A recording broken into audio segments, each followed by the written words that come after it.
Bible पाठ 105। परमेश्वर का कोई पक्षपात नहीं।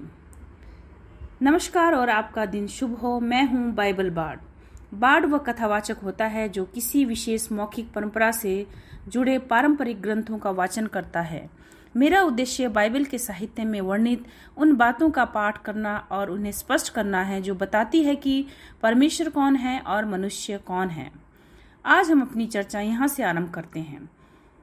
बाइबल 99 परमेश्वर का कोई पक्षपात नहीं।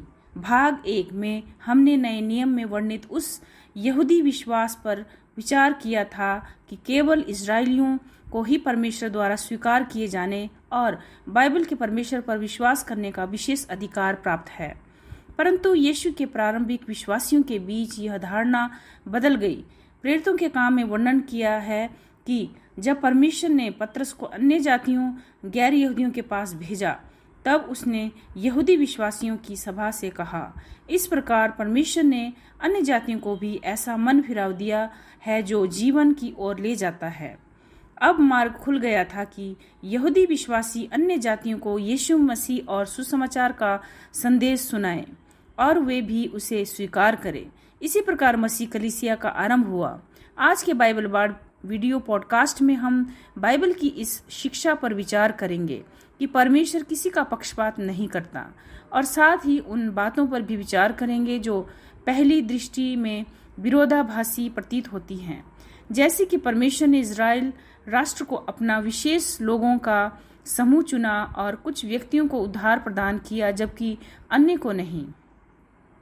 इब्रानी धर्म ग्रंथ में यह विचार स्पष्ट रूप से मिलता है कि बाइबल का परमेश्वर किसी व्यक्ति की जाति, राष्ट्रीयता, सामाजिक स्थिति या उसे प्रभावित करने के किसी मानवीय प्रयास से प्रभावित नहीं होता। उदाहरण के लिए व्यवस्था विवरण 10:17, क्योंकि तुम्हारा परमेश्वर यहोवा देवताओं का परमेश्वर और प्रभुओं का प्रभु है, महान सामर्थी और भय योग्य परमेश्वर जो पक्षपात नहीं करता और ना ही रिश्वत लेता है। दूसरा इतिहास 19:7, हमारे परमेश्वर यहोवा के यहाँ ना अन्याय है, ना पक्षपात और ना ही रिश्वत लेना है। नए नियम में भी यही शिक्षा दी गई है। रोमियो 2:11, क्योंकि परमेश्वर किसी का पक्षपात नहीं करता। कुलुसियो 3:25, जो कोई बुरा काम करता है वह अपने किए का प्रतिफल पाएगा, क्योंकि परमेश्वर पक्षपात नहीं करता। पहला पत्रस 1:17, यदि तुम उसे पिता कहकर पुकारते हो जो बिना पक्षपात किए प्रत्येक व्यक्ति के काम के अनुसार न्याय करता है, तो इस संसार में अपने प्रवास का समय श्रद्धापूर्ण भय के साथ बिताओ। निष्कर्ष, ये सभी पद स्पष्ट करते हैं कि बाइबल में पक्षपात का अर्थ है किसी व्यक्ति की बाहरी परिस्थितियों, सामाजिक प्रतिष्ठा, जाति या प्रभाव के कारण उसके साथ अलग व्यवहार करना। मानव समाज में ऐसा अक्सर होता है कि कभी यह नकारात्मक रूप में पूर्वाग्रह होता है तो कभी सकारात्मक रूप में पक्षपात। किंतु बाइबल कहती है कि परमेश्वर इस प्रकार प्रभावित नहीं होते। वे मनुष्य के साथ मानवीय परंपराओं और या सामाजिक मानकों के आधार पर व्यवहार नहीं करते। क्योंकि परमेश्वर दिव्य और अनंत है, इसीलिए उन्हें यह स्वतंत्रता है कि वे अपनी पूर्ण बुद्धि और इच्छा के अनुसार कार्य करें। बाबुल के राजा नबूकदनेस्सर की कहानी इसका उदाहरण है। अपने घमंड के कारण उसने अपनी बुद्धि खो दी। दंड की अवधि समाप्त होने पर उसने कहा, दानियल 4:34-35, मैंने उस अनंत जीवित परम प्रधान की महिमा की, उसका राज्य सदा का राज्य है। पृथ्वी के सभी निवासी उसके सामने कुछ भी नहीं समझे जाते। वह स्वर्ग की सेनाओं और पृथ्वी के निवासियों के साथ अपनी इच्छा के अनुसार कार्य करता है। कोई उसका हाथ रोक नहीं सकता और ना उससे पूछ सकता है कि तूने यह क्या किया। परमेश्वर ने यहूदियों को क्यों चुना? बाइबल के अनेक पद बताते हैं कि परमेश्वर ने इजराइल को अपना विशेष राष्ट्र क्यों चुना। व्यवस्था विवरण 7:6-8, तुम अपने परमेश्वर यहोवा के लिए पवित्र लोग हो। यहोवा ने पृथ्वी के सभी लोगों में से तुम्हें अपनी निज प्रजा बनने के लिए चुना है। निर्गमन 19:5-6, यदि तुम मेरी वाचा का पालन करोगे तो सब राष्ट्रों में तुम मेरी निज संपत्ति ठहरोगे, यद्यपि सारी पृथ्वी मेरी है। परमेश्वर कुछ लोगों को अनंत जीवन का वरदान क्यों देते हैं? बाइबल कई कारण बताती है कि परमेश्वर कुछ लोगों का उद्धार क्यों करते हैं, किंतु जहाँ तक पक्षपात का प्रश्न है, इफिसियों 1:4-5 कहता है, उसने जगत की उत्पत्ति से पहले ही हमें मसीह में चुन लिया। प्रेम में उसने अपनी इच्छा और प्रसन्नता के अनुसार हमें यीशु मसीह के द्वारा अपनी संतान होने के लिए पहले से ठहरा दिया। इन पदों से फिर स्पष्ट होता है कि उद्धार देने का अंतिम अधिकार परमेश्वर का है। बाइबल ये भी बताती है कि परमेश्वर के निर्णयों में उनका प्रेम और मनुष्य का यीशु मसीह पर विश्वास भी महत्वपूर्ण है। यदि कभी हमें लगता है कि बाइबल की कुछ शिक्षाएं एक दूसरे से भिन्न प्रतीत होती हैं, तो यशायाह 55:8-9 में हमें स्मरण दिलाता है, मेरे विचार तुम्हारे विचार नहीं हैं और तुम्हारे मार्ग मेरे मार्ग नहीं हैं।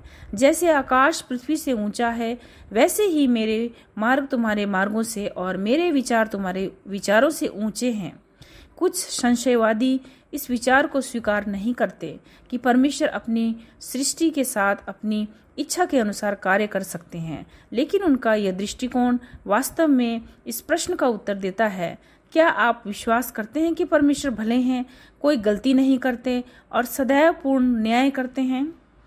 सारांश, यही वह चुनौती है जिसका सामना हमें करना पड़ता है जब बाइबल कहती है कि परमेश्वर किसी का पक्षपात नहीं करते।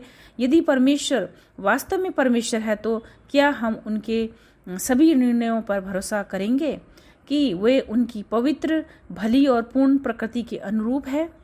जो लोग परमेश्वर पर विश्वास नहीं करते, वे प्राय ऐसे प्रश्न उठाते हैं जैसे, यदि परमेश्वर सब कुछ कर सकते हैं तो क्या वे ऐसा पत्थर बना सकते हैं जिसे स्वयं न उठा सके? यदि उद्धार के लिए यीशु मसीह पर विश्वास आवश्यक है, तो उन्होंने कभी उनके बारे में सुना ही नहीं। क्या उनके प्रति परमेश्वर अन्यायी है? ऐसे प्रश्न प्राय यह संकेत देने के लिए बनाए जाते हैं कि परमेश्वर अन्यायी है और इसीलिए उनकी आराधना आज्ञाकारिता या विश्वास के योग्य नहीं है। परंतु केवल तर्कपूर्ण प्रश्नों के कारण पवित्र शास्त्र का विरोध करना उचित नहीं है। बाइबल परमेश्वर के लिए कोई बहाना नहीं बताती और ना ही मैं बनाऊंगा, क्योंकि बाइबल एक अनंत, अमर और असीम परमेश्वर के विषय में बात करती है। इसीलिए सीमित मनुष्य उसके संपूर्ण स्वरूप को पूरी तरह नहीं समझ सकता। जब बाइबल कहती है कि परमेश्वर भले हैं, तब हमारे सामने केवल दो ही विकल्प हैं, या तो हम इस बात पर विश्वास करें या ना करें। हम बाइबल के अनुसार परमेश्वर के स्वरूप पर विश्वास रखते हैं या नहीं रखते। अंतिम निष्कर्ष, बाइबल पाठ इसी प्रकार कार्य करता है। हमारे संक्षिप्त पाठ सीधे विषय पर केंद्रित होते हैं, इनमें अनावश्यक भटकाव नहीं होता। बाइबल पाठ किसी विषय पर वही प्रस्तुत करता है जो बाइबल सिखाती है। मेरा उद्देश्य किसी को किसी धर्म में परिवर्तित करना नहीं है। बाइबल बार्ड पॉडकास्ट केवल जानकारी प्रदान करने के लिए है। हम बाइबल के साहित्य, उसके विचारों और सिद्धांतों की चर्चा करते हैं, क्योंकि अधिकांश लोगों ने कभी बाइबल की शिक्षाओं का गंभीर अध्ययन नहीं किया है। आप स्वयं निर्णय करें कि आप बाइबल की शिक्षाओं से सहमत हैं या नहीं। यदि आप चाहें तो पैट्रियन के माध्यम से बाइबल बार्ड पॉडकास्ट का सहयोग कर सकते हैं। केवल $1 प्रति सप्ताह और $5 प्रति माह का सहयोग भी पॉडकास्ट के खर्चों को पूरा करने में सहायता करता है। आप गोफंडमी के माध्यम से भी सहयोग कर सकते हैं। स्वयं बाइबल बार्ड कोई वेतन नहीं लेते और न ही समर्थकों द्वारा दिए गए आर्थिक सहयोग से व्यक्तिगत रूप से लाभ प्राप्त करते हैं। यदि आपके कोई प्रश्न, सुझाव या टिप्पणी हो तो उन्हें biblebards@gmail.com पर भेजें। हमें आपकी प्रतिक्रिया प्राप्त करके प्रसन्नता होगी। संपर्क करें। बाइबल बार्ड की सामग्री को पढ़ने, सुनने और दूसरों के साथ साझा करने के लिए आपका अग्रिम धन्यवाद। ये सामग्री Amazon music, Instagram, iTunes, Rumble, SoundCloud, Spotify, TikTok, Tumblr तथा यूट्यूब सहित विभिन्न ऑनलाइन मंचों पर उपलब्ध है। धन्यवाद। आपका दिन शुभ रहे।